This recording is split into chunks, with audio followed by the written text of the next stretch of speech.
웨스트민스터 신앙고백서 제13장입니다. 또 우리가 한 장을 봐나가며 또 사실적인 축복 속에 있게 되길 바랍니다.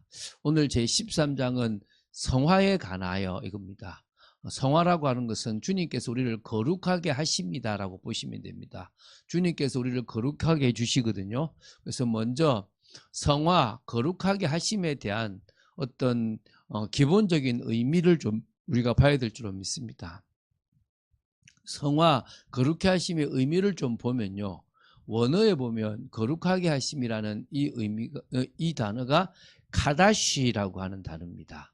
카다시라고 하는 그 단어는 자르다, 베어내다. 여러분 뭐 과일을 깎아봐서 아실 겁니다. 과일을 깎다가 딱 썩은 부분이 있으면 딱 잘라내버리고 베어내지 않습니까? 그것처럼 우리 속에 죄악이 있으면 딱 베어내는 겁니다. 그래서 그걸 베어내서 죄악과 모든 부정한 것들을 다 베어내므로 말미암아 우리가 거룩하게 되는데요. 좀 더 한다면 신성한 것을 잡것으로부터 분리하여 따로 떼어놓는 것. 다시 말하면 우리 속에 잡것들을 다 떼어내고 신성한 것만 딱 놔두는 것. 어떤 의미에서는요. 하나님 입장에서는 이 세상 속에서 이 잡것들 속에서 거룩한 것, 신성한 것만을 딱 따로 떼어놓는 그런 의미가 될 수도 있다고 보셔도 되겠죠. 그런 의미에서 성화는 우리가 반드시 추구하고 바라봐야 될 상황입니다. 구원을 값없이 받았습니다. 이제 우리의 의지가 주님 앞에 필요합니다. 그래서 베드로전서 1장 9절에 보면 믿음의 결국은 영혼의 구원을 얻기 위한 거라고 되어 있는데 그게 원으로 들어가면 영혼이라는 개념보다는 혼이라고 보시면 돼요. 그래서 여러분 KJV 성경에는 믿음의 결국 곧 혼의 구원을 얻기 위한 것이라고 나옵니다. 그러니까 우리가 믿음 생활을 하는 것은 우리의 혼이 구원을 받으려고 하는 겁니다. 우리 이미 영은 구원 받았잖아요. 혼이 자꾸 불신앙하고 혼이 자꾸 세상 것을 선택하고 혼이 자꾸 사단에게 속아서 죄를 짓는단 말입니다. 그 혼의 구원을 하는 겁니다. 그래서 거룩하게 하심에서 핵심은 우리의 혼이라고 보셔도 되는 겁니다. 이 부분이 되게 강조돼야 될 부분이거든요. 그래서 성화 거룩해 하심의 본질은요 이렇습니다. 출발 역시 하나님의 초자연적인 사역입니다. 성령이 역사하셔야 되는 거예요. 성령이 역사하셔서 우리를 하나님이 새롭게 우리를 거듭나게, 다시 말하면 거듭났으니까 하나님의 자녀로 바꿔놓지 않으시면 거듭나게 하는 것도 필요하죠. 우리를 바꿔놓지 않으면은 성화라는 것이 되어질 수가 없죠. 그러나 구원은 하나님의 전적인 은혜라면 이 성화는 이제 인간의 적극적인 협력도 필요하다는 거예요. 이거를 알미니안이 섞어버린 거예요. 그러니까 구원만큼은 인간의 노력이 들어갈 수가 없어요. 전적인 하나님의 은혜라는 겁니다. 그런데 성화라는 부분에 들어가서는 인간의 적극적인 협력이 들어가야 돼요. 근데 이거를 이 알미니안이 구원까지 확장시킨 거고 또 장로교의 일부는 이 성화라는 것까지도 하나님의 전적 은혜까지 집어넣어 버려서 문제가 되는 겁니다. 두 가지가 다 필요한 겁니다. 다시 말하면 구원이라고 하는 것은 하나님의 전적인 은혜가 있어서 믿음이 생겨서 하는 거라면 이 성화라는 것은 하나님의 성령의 은혜에 내가 적극적으로 그것을 순종하고 따라가는 그 협력도 필요하다는 거예요. 그래서 이미 우리는 옛사람을 벗어버리고 새사람을 덧입게 되는데요. 옛사람을 벗어버렸다는 말은 이 성화의 소극적인 부분입니다. 인간 본성의 부패와 타락을 제거시키는 하나님의 어떤 행위라고 보시면 돼요.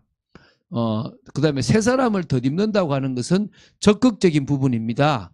거룩한 성향이 강화되고 거룩한 실천들이 자꾸 증대되는 하나님의 행위죠. 둘 다 하나님이 은혜를 주시는 건데 앞에는 옛사람을 벗어버렸다 이 말은 본성 자체 우리의 모든 것들을 다 제거시키는 하나님이 우리를 의롭다 하시는 부분이라고 보시면 새사람을 덧입는다는 것은 이제 더더욱 하나님이 기뻐하신 사람으로 바뀌어간다는 겁니다. 우리는 옛사람을 벗어버리고 새사람을 덧입는 축복들이 있게 되기 바랍니다. 그 일들이 이 계속적으로 우리의 삶 속에 있어야 될 줄 믿습니다. 그래서 옛사람을 벗어버리고 새사람을 덧입는 과정이 성화라는 생각을 가지시고 온전히 인도받게 되길 바랍니다. 자, 그러면 이제 먼저 성화의 일반적 서술을 좀 보면서 우리가 성화에 대한 얘기를 하겠습니다. 자, 한번 제가 13장 1항을 한번 읽겠습니다. 효과 있게 부르심을 받고 새 마음과 새 영으로 지음받음으로 중생을 입은 사람들은, 그러니까 주님이 우리를 거듭나게 하신 사람들은 이제 믿음을 생겨서 하나님이 칭히 의롭다 하시고 양자 삼아 주셨죠. 이제 그리스도의 죽음과 보혈의 공로를 통하여 그들 안에 있는 하나님 말씀과 성령으로 말미암아 실제로 성화 또는 인격적으로 성화되는 겁니다. 그러니까 어떤 의미에서요, 성화된 사람은 착해지는 사람도 있습니다. 선행하는 사람도 있는 거죠. 성화의 결과가 선행입니다. 그런 의미에서 성화가 제대로 되면 선행을 행하는 사람도 될 수 있고 인격적으로 우리가 바뀌어지기도 하는 겁니다. 그런데 뭘로요? 하나님의 말씀과 성령을 통해서 우리는 바뀌어지는 겁니다. 그래서 이제 어떤 일이 벌어지냐? 몸 전체를 지배하던 죄의 권세가 파괴되고 그 죄에서 나타나는 여러 가지 욕심은 점점 약해져서 죽고 이게 이제 소극적인 부분으로 이제 옛사람을 이제 벗어버리는 거죠. 그들은 모두 구속적 은혜 안에서 참다운 거룩한 행동을 실천하기 위해서 점점 소생되며 강화되는데 이거는 이제 새 사람을 덧입는 겁니다. 그것 외에는 아무도 주를 볼 수 없다. 결국은 우리가 주를 보기 위해서는 우리가 점점 참다운 거룩한 행동을 실천하기 위해서 점점 소생되고 강화되어야 되는 부분이 필요한 거죠. 자, 그래서 오늘 이 부분에 대해서 사도행전 20장 32절에 보면 지금 내가 여러분을 주와 및 그 은혜의 말씀에 부탁하노니 그 말씀이 여러분을 능히 든든히 세우사. 아까 말씀했잖아요. 하나님의 말씀과 성령이잖아요. 결국 말씀이 우리를 든든히 세우는 겁니다. 거룩하게 하심을 입은 모든 자 가운데 기업이 있게 하시리라. 그래서 여러분 말씀을 마음에 담는 일이 참 중요하죠. 요한복음 17장 17절에는요. 그들을 진리로 거룩하게 하옵소서. 예수 그리스도의 그 능력으로 거룩하게 되는 거죠. 아버지의 말씀은 진리니이다. 그 예수 그리스도의 말씀이 결국은 우리를 거룩하게 한다고 분명히 나오죠. 우리가 알거니와 우리의 옛사람이 예수와 함께 십자가에 못 박힌 것은 옛사람이 그죠? 죄의 몸이 죽어 다시는 우리가 죄에게 종노릇하지 아니하려 함이니 우리의 과거에 나는 죽어야 돼요. 그래야 새로운 우리가 될 수 있는 거죠. 자, 또 갈라디아서 5장 24절에는요. 그리스도 예수의 사람들은 육체와 함께 그 정욕과 탐심을 십자가에 못 박았느니라. 우린 계속 이걸 십자가에 계속 박아 나가면서 성화 거룩하게 되는 단계로 가는 겁니다. 골로새서 1장 11절에도 그의 영광의 힘을 따라 모든 능력으로 능하게 하시며 기쁨으로 모든 견딤과 오래 참음에 이르게 하시고 그랬습니다. 그래서 그 영광의 힘, 성령의 힘이죠. 그 힘을 통해서 그 모든 능력으로 능하게 하시며 이제 기쁨으로 모든 견딤과 오래 참음을 할 수 있게 하십니다. 자, 고린도후서 7장 1절에요. 그런즉 사랑하는 자들아 이 약속을 가진 우리는 하나님을 두려워하는 가운데서 거룩함을 온전히 이루어 육과 영의 온갖 더러운 것에서 자신을 깨끗하게 하자. 육과 영의 온갖 더러운 것에서 자꾸 깨끗하게 하는 축복이 있을 줄 믿습니다. 그런 의미에서 우리는 지금 이렇게 이제 하나님의 말씀과 성령의 능력으로 옛사람의 그런 죄의 권세나 욕심은 자꾸 파괴되고 약해지고 이제는 참다운 거룩한 행동의 실천을 위해서 더더욱 하나님의 은혜가 임해지는 겁니다. 자, 그러면 이거에 대해서 우리가 성화 거룩해 하심의 필요성이 뭐냐? 구원을 받은 후에도 인간의 본성은 여전히 죄와 오염의 상태를 가지고 있습니다. 이것은 바뀌지 않습니다. 우리가 영화로운 단계에 들어갔을 때 그때에서 비로소 우리는 완전히 바뀌어지기 때문에 그전에는 여전히 죄의 본성이 우리를 자꾸 괴롭히고 오염된 상태가 그대로 있습니다. 이거를 바꿔나가는 그 은혜가 우리에게 필요한 겁니다. 다시 말하면 여러분 그 단무지를 생각해 보세요. 원래 흰무예요. 흰무인데 이거를 노란 물에다가 이렇게 한참을 놔두면 투명하게 그 노란 물이 전체를 다 덮어버립니다. 이건 아무리 빨아도 조금 연해지지만 여전히 있습니다. 그걸 자꾸 빼내는 작업이 거룩하게 되는 다시 말하면 이 성화라는 겁니다. 계속 물속에 집어넣고 다른 것 속에 있어야만 그 짠 성분이 빠져나오잖아요. 사실 그래도 다 안 빠져나와요. 천국 가야만, 하나님 앞에 설 때만, 부활의 몸을 입을 때만 완전히 빠져나오는 거거든요.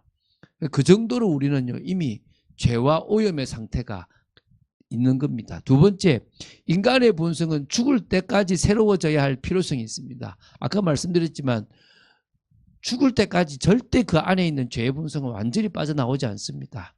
우리가 천국에 딱 가서 주님 앞에 영화로운 단계가 되었을 때 이런 죄와 오염의 상태, 이런 이 죄의 본성을 가지고 있는 우리 자신이 완전 바뀌고 새로워지게 되는 겁니다. 죽을 때까지는 안 된다고 보셔야 됩니다. 그렇기 때문에 우리는 계속 성화를 향해 나아갑니다. 근데 이게 잘못하면 또 윤리 도덕이 되고 종교가 되는 거예요. 그래서 이거를요 성령의 능력 속에서 계속 나는 할 수 없고 나는 믿음을 선택합니다. 나는 오늘 은혜의 자리에 있습니다. 포도나무가 가지에 붙어 있는 것처럼 우리는 붙어 있는 축복을 누리기 원합니다. 그걸 계속 하시면 돼요. 그게 우리가 할 일인 거예요. 그거 말고 다른 것은 해도 안 된다고 보시면 됩니다. 자, 이제 두 번째입니다. 이제 2항을 보겠는데요. 이 성화는 전 인격의 미치나 이 세상에서는 아직 불완전하다. 그렇죠. 이 성화는요 전체가 다 바뀌어야 돼요. 하나도 요건 괜찮다는 게 없고 전 인격이 다 타락했기 때문에 오염됐기 때문에 전 인격이 다 미쳐야 되지만 이 세상에서 우리는 불완전할 수밖에 없습니다. 육의 모든 부분에는 약간의 부패한 부분이 아직도 남아 있어서 그로 인하여 계속적이고 화해할 수 없는 싸움이 일어나므로 육은 영을 거스리고 영은 육을 거스리는 겁니다. 그래서 과거 우리 개혁 성경에는요 육체의 소욕과 성령의 소욕이라고 나오는데 성령의 소욕이라는 표현은 이제 우리 개혁 개정에서 좀 안 나오는데요. 어쨌든 육체의 소욕은 성령을 거스리고 성령은 육체의 소욕을 거스립니다. 서로가 이렇게 같이 공존할 수 없고 반대가 될 수밖에 없다는 겁니다. 그래서 보면 데살로니가전서 5장 23절 제가 계속 이야기하죠. 평강의 하나님이 친히 저와 여러분을 온전히 거룩하게 하시고 또 우리의 온 영과 혼과 몸이 우리 주 예수 그리스도께서 강림하실 때에 흠없게 보존되기를 원하노라. 이게 어려워요. 끝까지 보존되기가 어렵고 중간에 무너지는 경우들이 많다는 거예요. 여러분 하나님은 복음을 주셨습니다. 십자가를 지셨잖아요. 생각해 보세요. 하나님이 공의가 필요 없으면 인간이 범죄했을 때 좋다 내가 한번 봐줄게 이러면 돼요. 그런데 하나님은 완전한 공의의 하나님이시기 때문에 죄를 그냥 아무 어떤 희생 없이 용서해 주실 수가 없습니다. 공의의 하나님이기 때문에 누군가는 반드시 죽어야 돼요. 우리가 죽을 수 없으니까 하나님이 이 땅에 오셔서 대신 죽은 게 복음이잖아요. 그러면 복음은 이 십자가는 사랑에 가까운 게 아니라 공의에 가까운 사랑이라고 보셔야 되는 거예요. 그런데 사람들은 복음이면 다 끝난다라고 자꾸 착각을 하고 있는 거예요. 이게 되게 위험한 거라고 보시면 돼요. 어떤 의미에서는요. 주님은 우리를 이 영과 혼과 몸이 다 주님 앞에 설 때까지 흠없이 보존될 수 있도록 계속 은혜를 주시기를 원하시는 겁니다. 우리는 그것을 지켜나갈 수 있는 힘을 받았기 때문에 우리가 온전한 선택을 하기만 하면 되는 거예요. 자, 요한일서 1장 10절에는요. 만일 우리가 범죄하지 아니하였다 하면 하나님을 거짓말하는 이로 만드는 것이니 또한 그의 말씀이 우리 속에 있지 아니하니라. 범죄했잖아요. 오늘도 우리는 악한 생각들을 하고 우리도 모르는 나쁜 선택을 하고 있잖아요. 그게 우리 모습입니다. 오늘 제가 저 학동에 가서 말씀을 전하는데 그분이 그러더라고요. 목사님 제가 예수님 믿기 전에 참 악한 행동들을 많이 했어요. 그거 다 해결될 수 있나요? 해결됩니다. 십자가의 은혜는 그거 다 해결할 수 있습니다. 맞죠? 그죠? 우리는 거짓말하면 안 돼요. 우리는 여전히 약하고 여전히 연약하고 여전히 돈에 잡히고 여전히 내 기준으로 살아가고 있지 않습니까? 오늘 그거 회개하면서 우리는 주님의 은혜 아니고 말씀 아니면 안 된다라고 고백해야 되는 거예요. 로마서 7장 18절에 내 속 곧 내 육신에 선한 것이 거하지 아니하는 줄 아노니, 바울의 고백이잖아요. 지금 로마서를 쓸 때면 되게 지금 엄청나게 많은 전도를 하고 큰 역사를 일으켰는데 여전히 자기 육신에는 선한 것이 거하지 않는다라고 얘기합니다. 원함은 내게 있으나 선을 행하는 것은 없다라고 얘기합니다. 우리는 주님이 힘주시지 않으면 선을 행할 수가 없습니다. 오늘 그 사실을 고백하게 되기 바랍니다. 오늘 아까 6은 0을, 0은 6을 거쓴단 말이에요. 이 말씀이거든요. 갈라디아서 5장 17절인데요. 성령, 육체의 소욕은 성령을 거스리고, 과거 우리 개혁 성경에는 성령의 소욕이라는 표현을 썼는데요. 그건 좀 표현이 잘못됐겠죠. 그래서 육체의 소욕은 성령을 거스리고 성령은 육체를 거스리나니 이 둘이 서로 대적함으로 너희가 원하는 것을 하지 못하게 하려 함이니라. 그래서 우리는요, 성령께 우리를 들여버리면 됩니다. 그게 우리가 신앙생활을 하는 목적입니다. 베드로전서 2장 11절에는요. 사랑하는 자들아 거류민과 나그네 같은 너희를 권하노니 영혼을 거슬러 싸우는 육체의 정욕을 제어하라. 여러분, 영혼을 계속 거슬러 싸우는 이 육체의 정욕을 제거해버리지 않으면 우리는 계속 속을 수밖에 없는 존재입니다.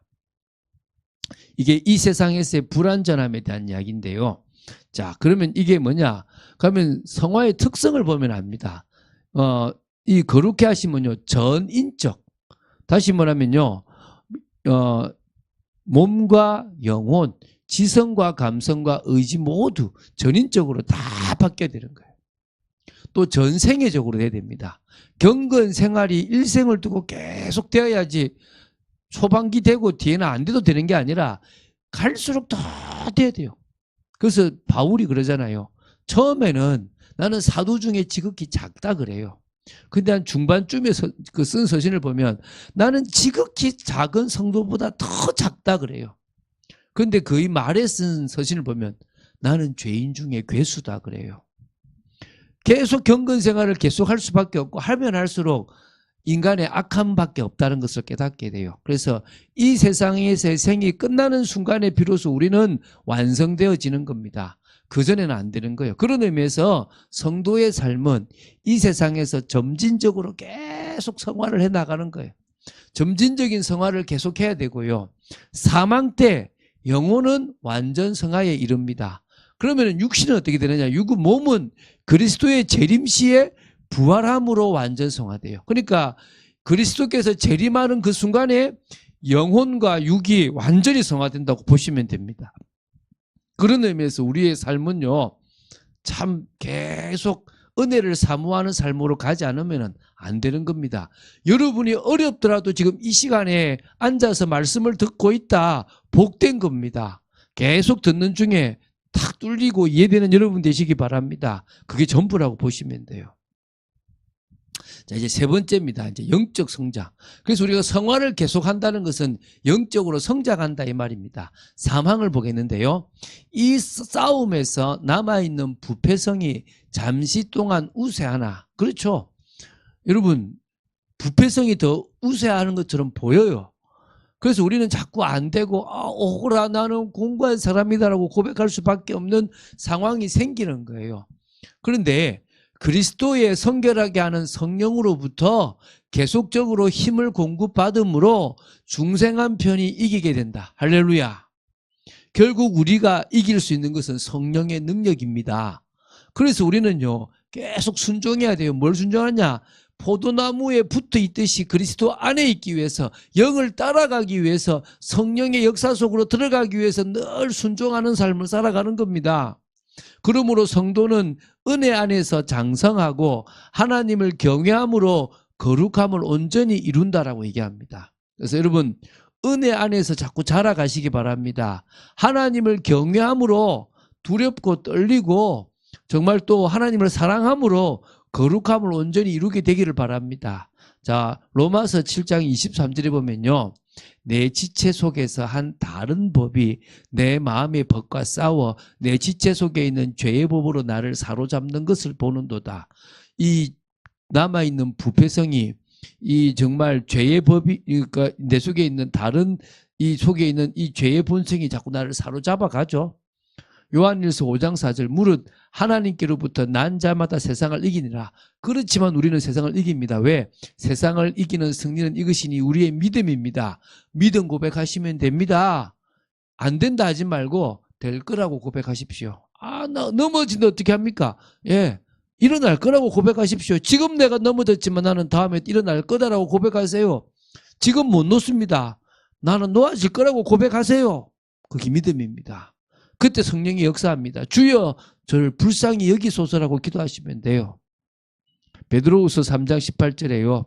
오직 우리 주 곧 구주 예수 그리스도의 은혜와 그를 아는 지식에서 자라가라.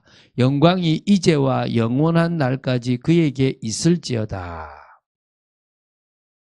오늘 구주 예수 그리스도의 은혜와 그를 아는 지식에서 자라가는, 그래서 그런 여러분 되시기 바랍니다. 고린도후서 3장 18절에 우리가 다 수군을 벗은 얼굴로 거울을 보는 것 같이 주의 영광을 보매 그와 같은 형상으로 변화되어 영광에서 영광에 이르니 곧 주의 영으로 말미암음이라.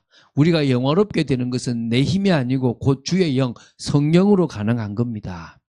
고린도후서 7장 1절에요. 그런즉 사랑하는 자들아 이 약속을 가진 우리는 하나님을 두려워하는 가운데서 거룩함을 온전히 이루어 육과 영의 온갖 더러운 것에서 자신을 깨끗하게 하자. 오늘 정말 하나님을 두려워하는, 이게 뭐죠? 경외심입니다. 그 가운데서 거룩함을 온전히 이루어 육과 영의 온갖 더러운 것에서 자신을 깨끗하게 하는 축복이 있게 되기 바랍니다. 자, 이 내용은 어떤 걸로 볼 수 있냐면요, 성화 거룩해 하심의 수단, 방법입니다. 우리 무엇으로 거룩하게 될 수 있냐 이거겠죠. 많겠지만 한 4가지로 정도 볼 수 있습니다. 첫 번째, 하나님의 말씀입니다. 여러분, 말씀을 마음에 담는 이유가 범죄하지 않기 위한 겁니다. 여러분, 말씀을 자꾸 마음에 담으세요. 죄를 깨닫고 하나님의 뜻을 알게 해주고요, 올바른 길을 깨닫게 하는 것이 이 말씀입니다. 그래서 여러분, 범죄하지 않고 싶습니까? 바로 서고 싶습니까? 말씀을 자꾸 마음에 담으세요. 암송도 하고 자꾸 보세요. 여러분, 이 자리에 자꾸 앉아있는 게 훨씬 더 낫습니다. 이해 안 된다고 안 있으면 안 됩니다. 계속 앉아있는 게 최고 축복입니다. 두 번째는요, 그 말씀 붙잡고 기도하는 겁니다. 하나님과 교통하며 은혜를 구하는 통로가 기도고요, 성령의 도우심을 구하고 힘을 얻게 되는 게 기도입니다. 그래서 나를 불쌍히 여겨 주시옵소서, 나는 힘이 없습니다. 나를 불쌍히 여겨 주십시오. 계속 기도하는 겁니다. 착하게 살 수 없습니다. 내가 노력하면 된다? 안 됩니다.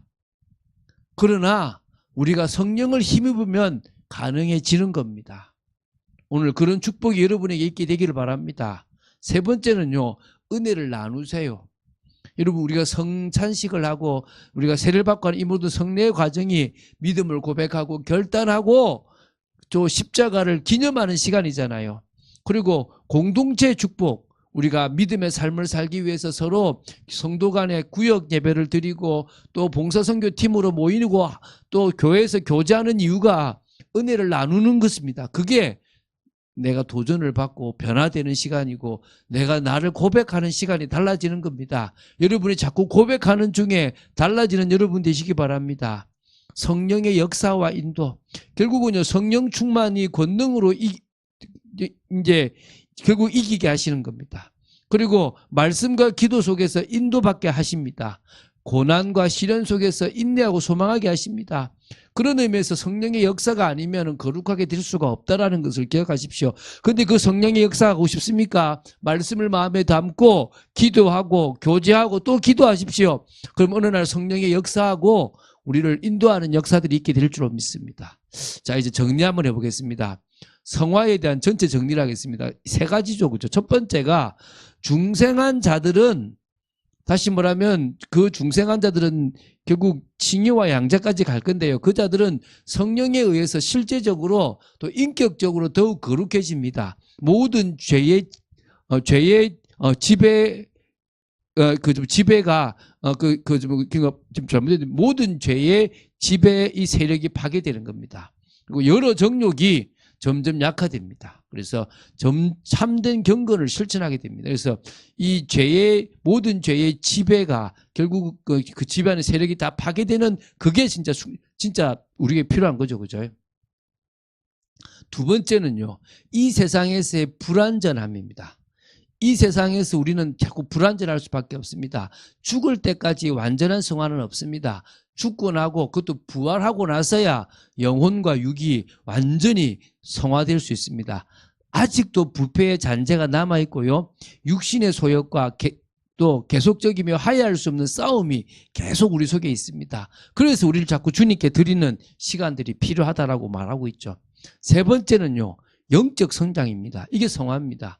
영적으로 자라는 여러분 되시기 바랍니다. 성령으로부터 끊임없이 힘을 공급받습니다. 그럼 우리 성나게 됩니다. 그래서 은혜 안에서 성장하고요, 경외심과 거룩함을 온전히 이룰 수 있게 됩니다. 그래서 우리가 이런 축복들을 우리가 이제 말씀 속에서 이룰 수 있는 거죠. 그래서 이런 부분들, 실제적으로 거룩해지고 인격적으로 바뀌어지는 부분들이 필요한 거고, 죽을 때까지는 안 된다라고, 저는 20%도 바뀔란가, 그 정도로 우리가 바뀌기 어렵다라고 보시면 됩니다. 그러나 계속 바뀌기 위해서 노력해야 됩니다. 그리고 결국 영적 성장이 일어나는 만큼 우리는 복된 것이 되어질 줄로 믿습니다.